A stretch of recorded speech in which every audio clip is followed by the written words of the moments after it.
Ouvintes dos Vale, esses objetos guardam o tempo e congelam o vento. Em vez de lançar, captam a luz e a refletem até hoje.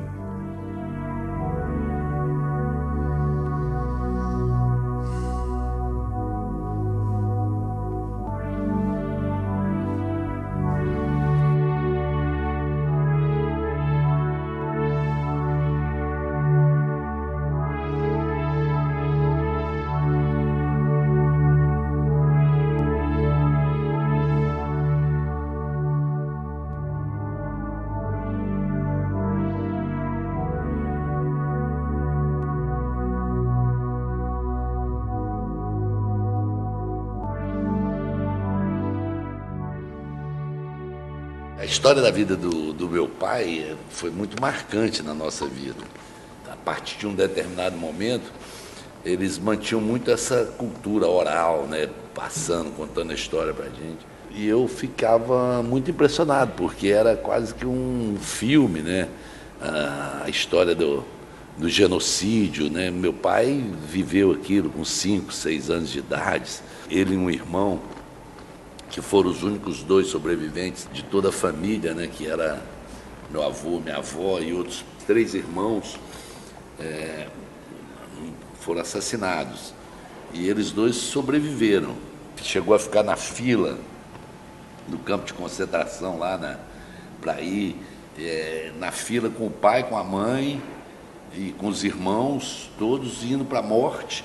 E assim, no último instante, a minha avó empurrou os 2, o meu tio que devia ter uns 8 anos, meu pai uns 6 anos, ela empurrou os 2, e eles então conseguiram pular dentro de uma barrica, uma barrica dessas de farinha de trigo, vazia, e ficaram ali escondidos ali, e passaram a madrugada, a noite toda, o dia inteiro ali, até que passou o pessoal recolhendo aquelas barricas. Quem fazia esse trabalho de recolher as barricas e botar na carroça eram os presos armênios também, né, que eram estavam sendo escravizados pelos turcos e perceberam que quem estava ali dentro era criança armênia, por isso não falaram nada, botaram na carroça e foram andando. Os 2 mais na frente pularam, ainda ficaram um período muito curto junto, e acabou que um foi para um lado, o outro foi para o outro, e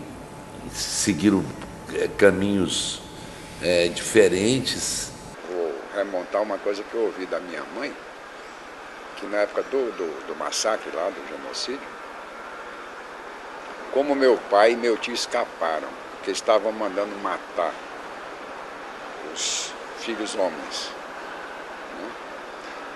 Então havia um forno de pão, fazer pão, na casa da minha avó.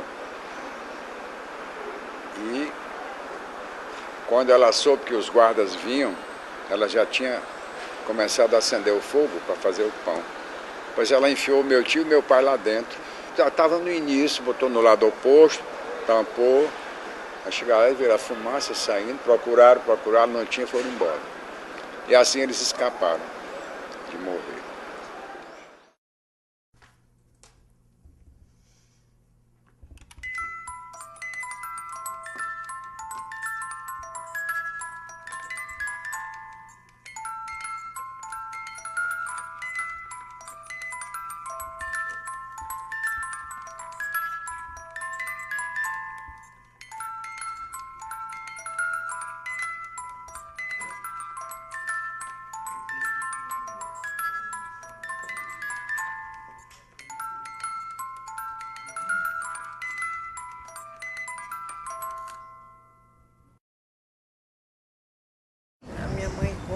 Que o irmão dela, mais velho, ele escapou porque vestiu-se de mulher e ficou no meio das mulheres.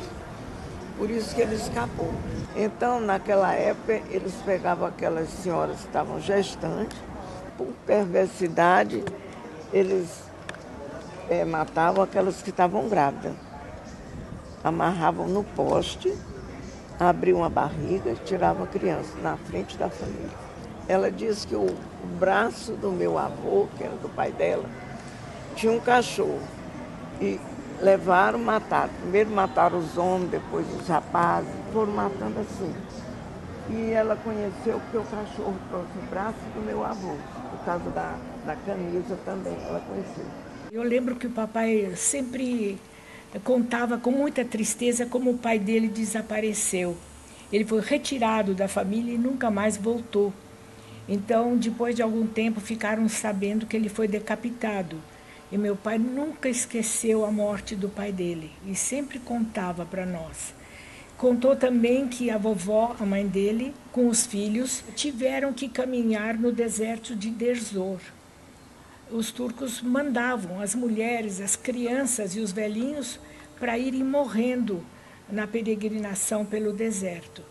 Mas a vovó teve uma sorte muito grande. O irmão dela conhecia um turco influente e eram amigos. Então, ele pediu a ajuda do turco e o turco mandou uma carruagem para salvar a vovó e os filhos. Então, dessa forma, eles escaparam da morte, com a ajuda do tio armênio, amigo de um turco. A vovó também sempre contou assim tragédias terríveis que elas ficaram sabendo de mulheres estupradas, mulheres que foram mortas e jogadas no rio, viram os rios cobertos de sangue, histórias assim escabrosas, e a gente cresceu com essas histórias tristes, né? A mamãe contou um lance assim que ela tinha perdido a mãe de vista e ela estava com muita fome, ficou dias fora da casa. Nisso uma senhora viu ela, criança, assim, sentada em cima de uma pedra e deu alimento para ela. E a mamãe então conta essa experiência de fome e isolamento. Depois, felizmente, ela encontrou de volta a mãe dela. E o pai dela também foi retirado da família e foi também decapitado. Então, as mulheres armênias daquela geração eram todas viúvas, porque os maridos foram os primeiros a serem massacrados, assassinados, né? Para enfraquecerem as famílias armênias. Durante a Primeira Guerra Mundial, 1914, a Turquia se aliou à Alemanha e começou a participar direta e indiretamente das ações bélicas. E em 1915 colocou em prática o genocídio durante a Primeira Guerra Mundial, enquanto a Europa estava ocupada em defender suas fronteiras na guerra contra os alemães. A Turquia pôs em marcha o genocídio na parte ocidental da Armênia, que estava dentro do seu império, e tentou levar esse genocídio para a parte oriental da Armênia, que ficava dentro do Império Russo. Mas felizmente em 1917, quando houve a Revolução Bolchevista, e a Alemanha em 1918 perdeu a guerra, os armênios, numa batalha final na fronteira das duas Armênias, ocidental e oriental, a famosa batalha conhecida como Sardarabad, em 1918, conseguiram parar o exército turco, salvando territorialmente a região da Armênia Oriental e proclamando a Primeira República Ocidental Democrática em 1918. Dali para frente, essa república teve uma vida de 2 anos, depois sendo incorporada dentro da União Soviética como um país soviético socialista, a Armênia Oriental. Nesse interim, os governantes soviéticos, principalmente o Stalin, fazendo acordos escusos com a Turquia, entregaram uma parte da Armênia para o Azerbaijão, que era um país de etnia turca, entregando esse estado. Você vê que geograficamente ele lá não tem nada a ver com o Azerbaijão, está encravado dentro da Armênia, para o Azerbaijão, e mais a região do Garapá, que essa parte que fazia parte da Armênia, destacando desse território e criando uma região autônoma dentro do Azerbaijão. E a Armênia perdeu mais um pedaço de terra, mas pelo menos não houve um genocídio violento como aconteceu na parte ocidental.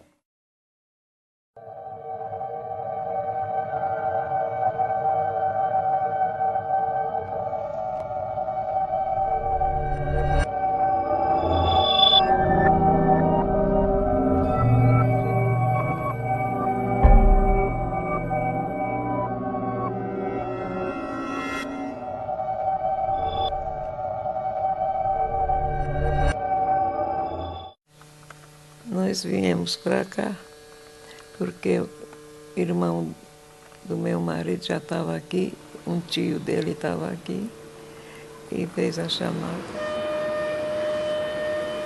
E nós viemos.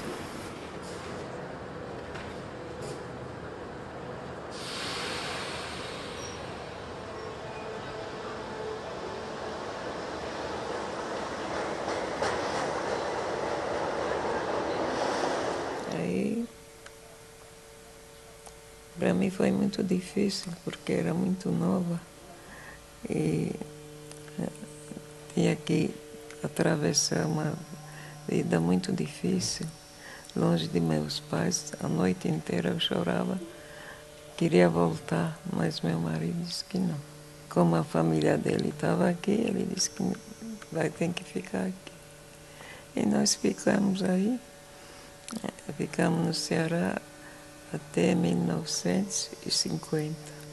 O papai, depois ele foi crescendo naturalmente, eles fugiram para o Líbano. A mamãe também saiu da cidade dela, de Adaná, que foi incendiada, e também veio para o Líbano. Então, Deus fez com que os dois se encontrassem e se apaixonassem e se casaram lá no Líbano. Começaram a ter os filhos, os 3, mas meu pai não queria ficar no Líbano porque ele disse: eu não quero que meus filhos vejam as atrocidades de uma guerra como eu vi. E eu quero sair daqui, ou vou para os Estados Unidos ou vou para o Brasil, onde eu tenho um irmão. O irmão fez questão que ele viesse para cá, então ele juntou a família e saíram do Líbano. Eu lembro perfeitamente a despedida dos nossos tios que ficaram no Líbano. Então, eles foram de barco até o navio. E eu lembro perfeitamente os acenos de mão despedindo da gente. E eu lembro também trechos da viagem de navio. Pelo que eu sei, era o seguinte: os irmãos, pelo menos do meu pai, foram mortos lá durante o genocídio. Ele conseguiu escapar como criança ainda, e a mãe dele, agora, como eles conseguiram escapar, não sei como. Mas chegaram até a Síria, na cidade de Alepo, né, onde viveram lá ainda 10 anos, pelo que eu soube, né, na época. De lá, eles pensaram em ir para a França, que lá disse que tinha condições melhores. E de lá, eles deveriam seguir viagem para as Américas, chamado, né? Então, todos os armênios saíram de lá, na época, os pensamentos deles eram vir para a América. Mas, segundo meu pai me falou uma vez, eles tinham a impressão que a América seria a América do Norte na época, mas vieram bater foi na América do Sul por engano. Lá em São Paulo eles souberam que tinha já um armênio aqui no Ceará, em Fortaleza, aí eles acharam de vir para cá, porque para eles, como não sabiam ainda falar a língua, ficaria mais fácil de se adaptar aqui. Eu nasci lá, em Dirablos. Eu vim para cá já bem grandinha, já até acho que já andava. Nós passamos 3 meses na França antes de vir para o Brasil, porque lá também tinha uns tios nossos e levava a gente para passear. Isso é contado pela mamãe, sabe? Eu acho que tem uma característica que difere do armênio que vem embora, é muito diferente daquele do japonês, do italiano, que o cara saiu, a maioria deles saiu para tentar uma nova perspectiva de vida, né? É diferente de você ter que meter o pé, né? O armênio não teve opção. O armênio não saiu ou veio para aqui, ou foi para a França, ou foi para tal lugar, porque podia chegar lá e melhorar de vida, não. Foi uma questão de fuga mesmo. Ou você fugia ou você morria.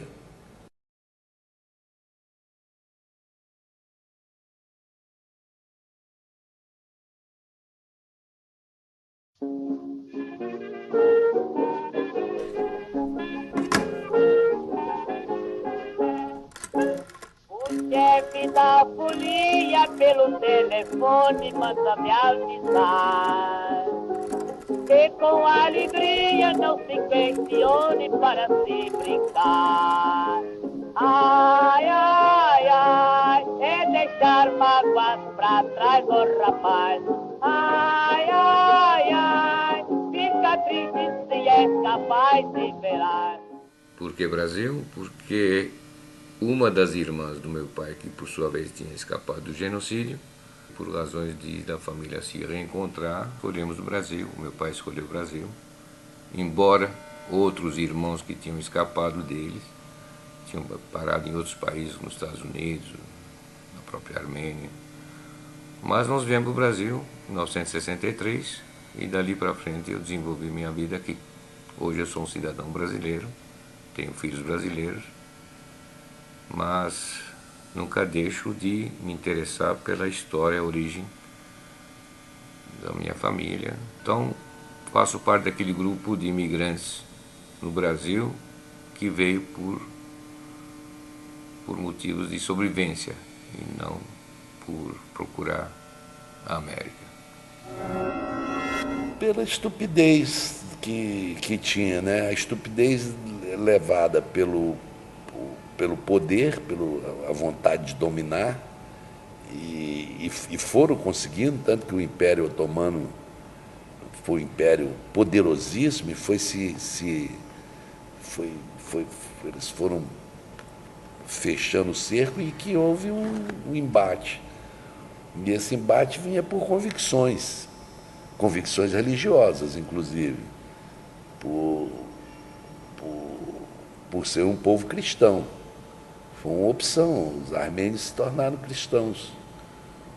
E isso era inaceitável, na opinião dele, com esse mesmo fanatismo que a gente vê aí hoje, esse fundamentalismo no mundo inteiro hoje, que está matando, explodindo, mantendo essas guerras, é um pouco isso. Como é que você explica hoje, né, Israel, e turcos e árabes, e Líbano e Síria, e terrorismo, essa estupidez humana, a desumanidade do humano. Não acho que tinha isso. Os armênios incomodavam isso, porque queriam ser eles mesmos. Os turcos, eles têm raiva não só dos armênios, como de todos os povos que eles tinham, todos os territórios que eles tinham invadido, eles ocupado. Pouco por razões religiosas, um pouco por razões econômicas, um pouco por razões de xenofobia, de tentarem fazer uma limpeza étnica, uma coisa que eles gostam de falar. Sempre, inclusive, o líder máximo deles repetia isso, falava: a Turquia tem que ser só para os turcos, a etnia turca não pode ter. E, obviamente, para poder ter esse sonho deles, uma Turquia só para os turcos, os estrangeiros que ocupavam, segundo eles estrangeiros, mas na realidade eram os verdadeiros habitantes da região, sofreram na mão deles esse tipo de genocídio, de limpeza étnica, como é conhecido no mundo de hoje. Os armênios foram os que sofreram mais, mas junto com os armênios, outros povos que ocupavam lá milhares de anos sofreram, como os assírios, os gregos, e agora eles estão tentando fazer com os curdos. Os armênios, se não tivessem sofrido o genocídio, que naquela época os armênios sofreram um genocídio da ordem de 1,5 milhão de pessoas, de uma população de 2,5 milhões. Então você vê a proporção. Aquele 1,5 milhão que foi massacrado, se não tivesse sido, hoje poderiam se transformar numa população de mais de 10 milhões. E no mundo de hoje, fazer um genocídio contra um povo que numericamente falando em 10 milhões, já é bem mais difícil. Na guerra de 14, eles pegavam os homens para matar e as mulheres, as crianças na igreja tocavam fogo e queimavam. Por isso que os armênios, os que ainda vivem daquela época, têm ódio dos turcos. Ficaram com tudo que era deles, que nem agora essa casa. Eu tinha que sair, pegar meus filhos, uma trouxa de roupa, o resto fica tudo. Eles se apoderavam de tudo que era dos armênios. Papai falava assim: se eu não matar 2 turcos antes de eu morrer, não sou armênio. assim, tanto ódio que ele tinha, porque levaram o pai dele, e a mamãe a mesma coisa. E chegou um turco uma vez para pedir ajuda do papai, ajuda financeira, o papai ajudou.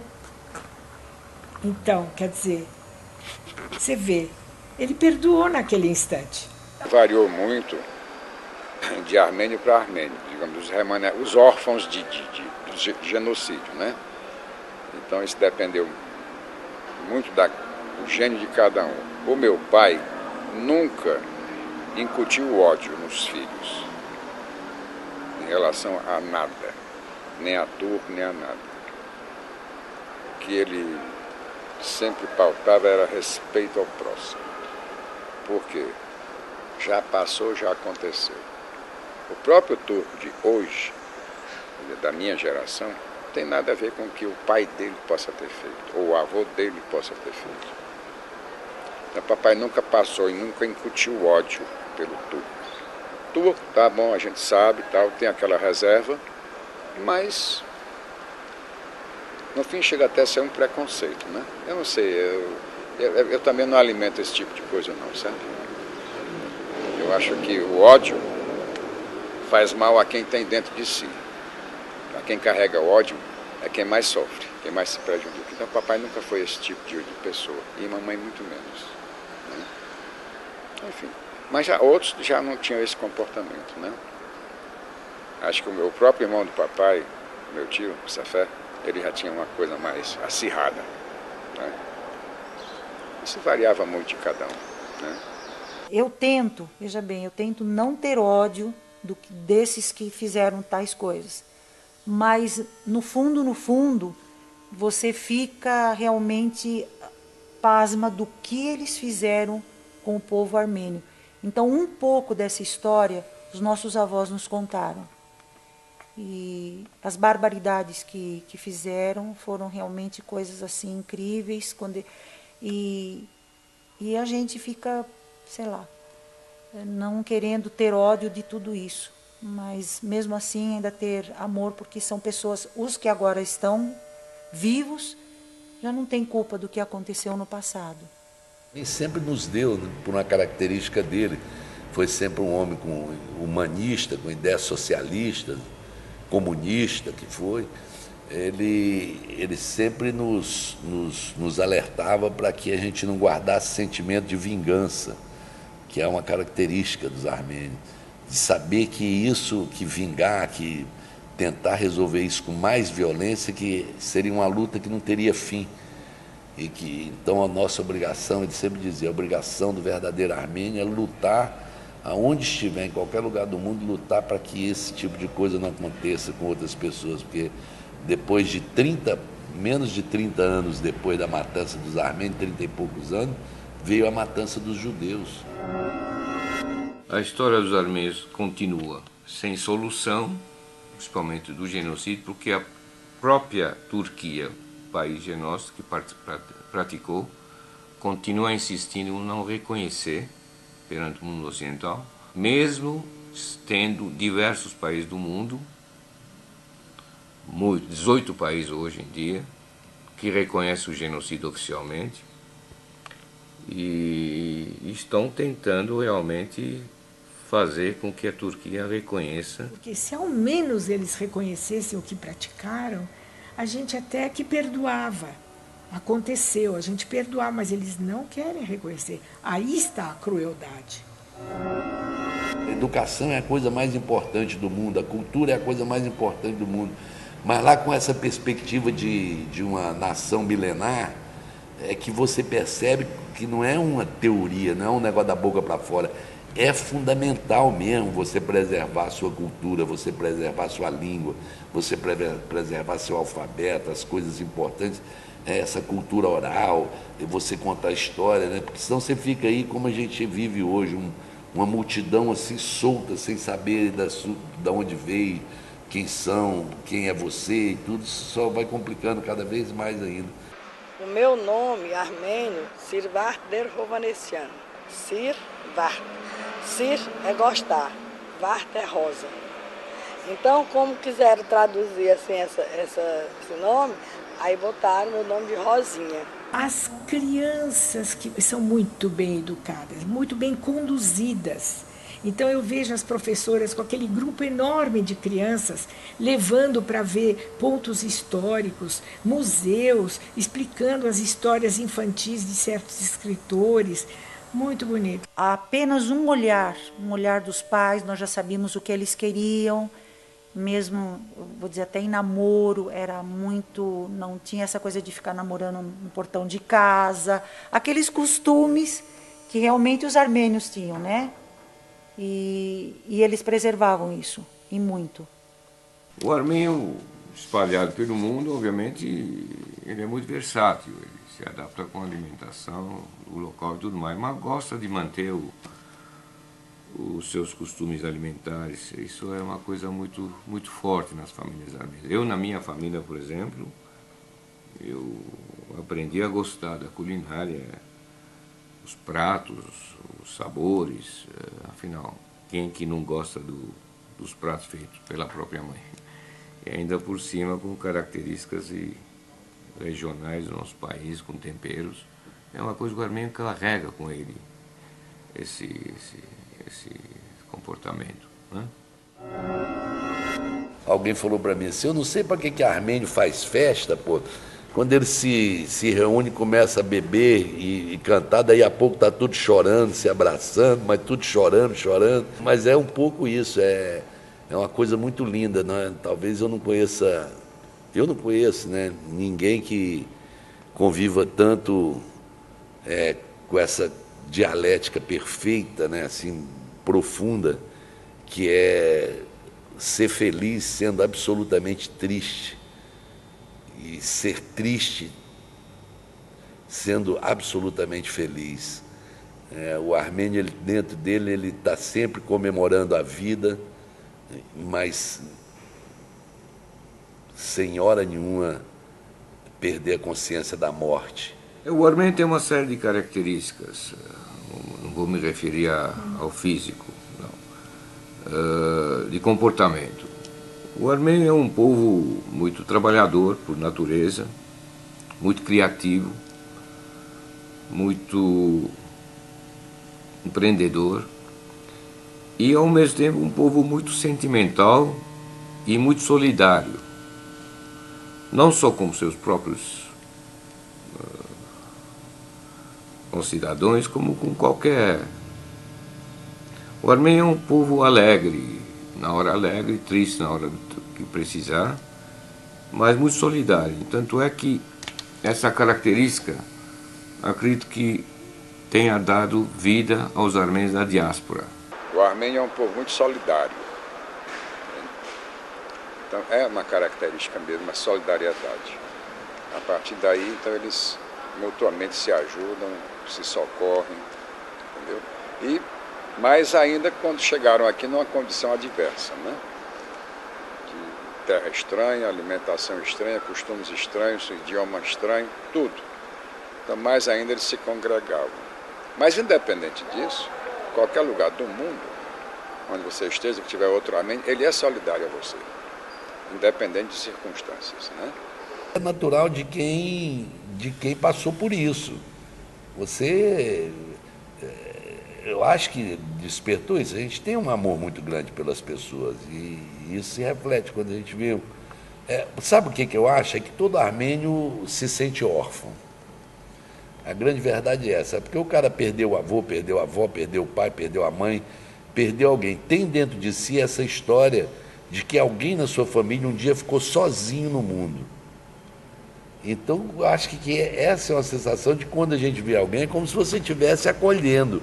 Você fala, opa, vem cá, não, você não está só, nós estamos juntos, nós somos armênios, vamos nos abraçar. Agora, eu acho isso legal porque existe essa característica, mas não tem aquela coisa doentia de ter isso só entre os armênios. O armênio tem isso com ele, mas tem isso com muita gente também, com outras pessoas de qualquer raça. E o armênio canta com aquela alma que é própria deles. É própria, sabe? Você quer cantar aqui, mas o sentimento que eles dão lá é deles. A música, eu vou dizer, ela fez parte da minha vida já desde pequena. Eu já sem aprender já cantava o contralto, né? Tudo para mim era som, era música. Eu fazia muitas vezes, enchia copos de água para tirar sons, né? E tenho uma paixão muito grande pela música. Gosto de canto, gosto de instrumentos, e isso está dentro de mim já é uma coisa desde criança.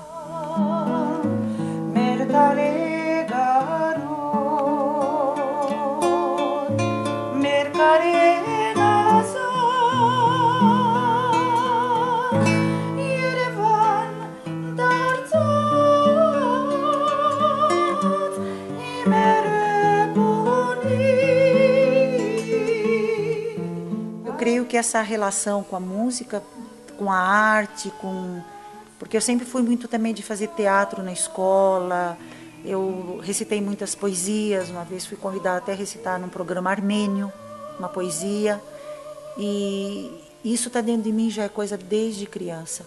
Sempre foi uma qualidade, uma virtude dos armênios esse ofício manual de criação, seja em pedra, seja em madeira, seja com um pincel ou com tecido. O armênio sempre teve a arte presente. Assim, eu tive a oportunidade de conhecer vários artistas, alguns já de renome internacional, outros ainda iniciando a carreira, mas com notável talento. Assim, são pessoas que... É um povo muito ligado à arte, além de produzir, valoriza. Então, quando eu falava que era fotógrafo, as pessoas já tinham um comportamento mais interessante, assim, elas se abriam de uma maneira natural, sem forçar uma pose ou nada, as coisas iam acontecendo naturalmente. Tem certos sentimentos que, se você não expressá-los de uma forma artística, se você não transformá-los em poesia, se você não transformar em música, em dança, e interpretar, é grande demais, é violento demais para o ser humano. Então eu tenho a impressão que o armênio, ele precisava, além de viver, ele precisava transformar isso numa representação maior do que o cotidiano da vida podia oferecer, né? E então eu tenho a impressão que era uma fuga mesmo, né? Um caminho que eles tinham para expressar, para dizer a necessidade de você. A arte é muito... Tem gente que passa pela vida e não tem necessidade de falar, ei, eu existo. Né? O artista tem um pouco isso, ele quer dizer para os outros, ei, eu existo, eu estou aqui. Isso até do ponto de vista individual, de qualquer lugar. Mas do ponto de vista de quando você vê isso com muita gente, como os armênios, é uma necessidade de falar, nós existimos, nós queremos... Agora, a maneira mais educada da gente dizer que nós existimos é através da arte. Mostrando que é através da arte. Era outra característica o comércio, os negócios, né? A questão de negociar, de sobreviver. Aí isso ficou no sangue do armênio. Todo armênio é um artista, dá a impressão que é nacionalismo exagerado, né? E não é. A gente, indo e vendo com os olhos, comprova que é verdade.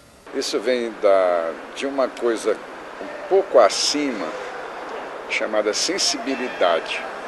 Então, a sensibilidade, ela se faz presente permanentemente, na diversidade ou não. Aí a criatividade surge, porque o cearense não tem aquela história de dizer que na desgraça que ele faz a piada, a melhor piada. Então, na dificuldade, então eles vão despertar para a arte. Meu pai sempre dizia, armênio nasceu para ser artista ou para ser rico. E ele nem falava artista, ele falava, armênio nasce para ser boêmio, vagabundo, ou nasce para ser rico. Infelizmente, você nasceu para ser boêmio e vagabundo. Ele sempre me dizia. Eu falei, não, mas eu quero passar para o outro lado, pai. Ele, não tem vaga. Brincavam muito ele. Todo armênio que mora na diáspora tem um sonho de um dia ir visitar a Armênia, ou mandar seus filhos para se inteirarem da cultura. Nós estivemos na cidade de Vanatsor, com um grupo bem grande de crianças, onde eu pude perceber a arte dessas crianças, seja no cantar, nas poesias também, em tocar instrumentos, em danças, dramatizações. Foi algo que me impressionou muito, de ver aquelas crianças, a inteligência delas e também a forma como eles nos acolheram. Eles são muito receptivos. Tive a oportunidade de ir em algumas casas e ver o quanto eles fizeram por nós. O que eles tinham, o pouco que eles tinham, eles colocavam diante de nós e faziam talvez mais do que podiam fazer. E a que mais me impressionou realmente foi quando eu vi o Monte Ararat. Aquilo me deixou muito feliz. Eu não sabia, não conseguia nem expressar o que eu senti ao ver o Monte Ararat.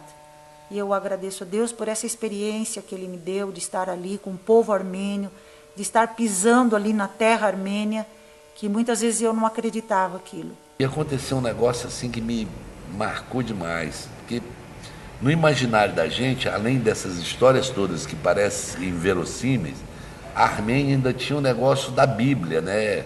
O Monte Ararat, aonde a Arca de Noé parou. Você imagina o que isso não mexe com a fantasia, com a imaginação de uma criança, pô, vendo essa história toda e misturava os animais descendo da arca, o dilúvio. A religião faz parte da identidade armênia. Então, o nacionalismo e a armenidade e a fé cristã caminham juntas, elas estão amalgamadas. Você fala em armênio, você fala em cristão, porque o cristianismo começou em 301, oficialmente na Armênia.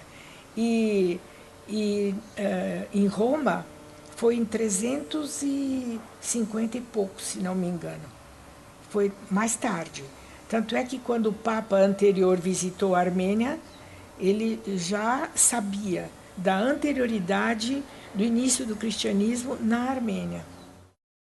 A Armênia era um lugar, para mim, o lugar mais longe do mundo. Era um lugar que era cada vez mais era distante.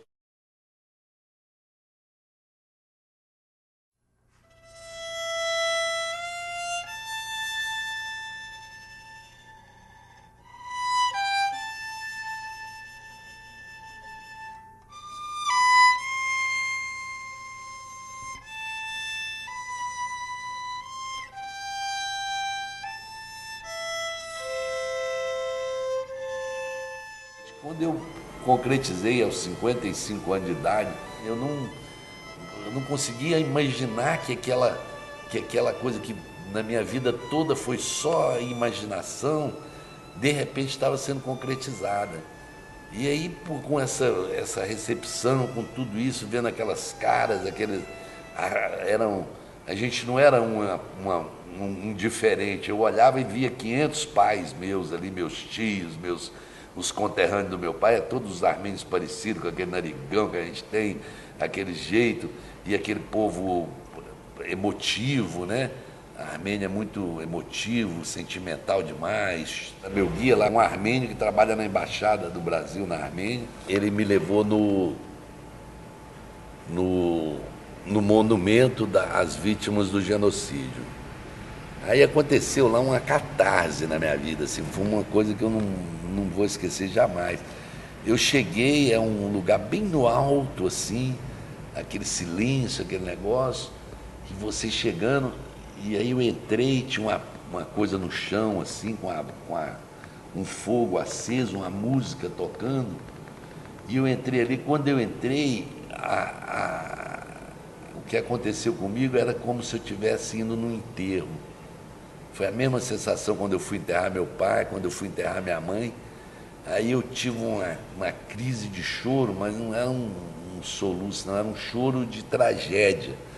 E aí eu sentei ali, fechei os olhos, fiquei ali pensando, orando, e aí eu tive a sensação que eu estava conseguindo enterrar meus mortos. Todo armênio que vai da diáspora para ver esse monumento da chama eterna não pode deixar de chorar, porque lembra os nossos antepassados. O armênio é um povo que constrói. E o armênio constrói onde encontra a paz. E o Brasil é o país da paz.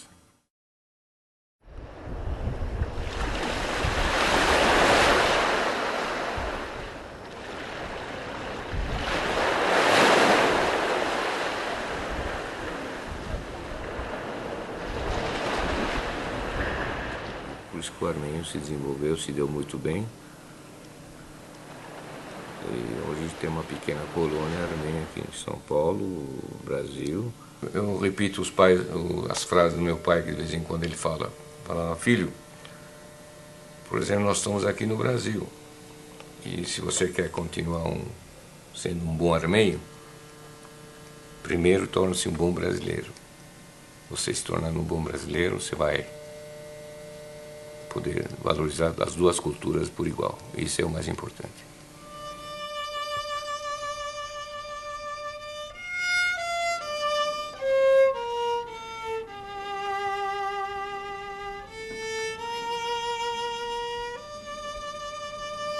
Mesmo que acorrentem meus pés, amarrem minhas mãos, tapem minha boca, meu coração gritará por liberdade.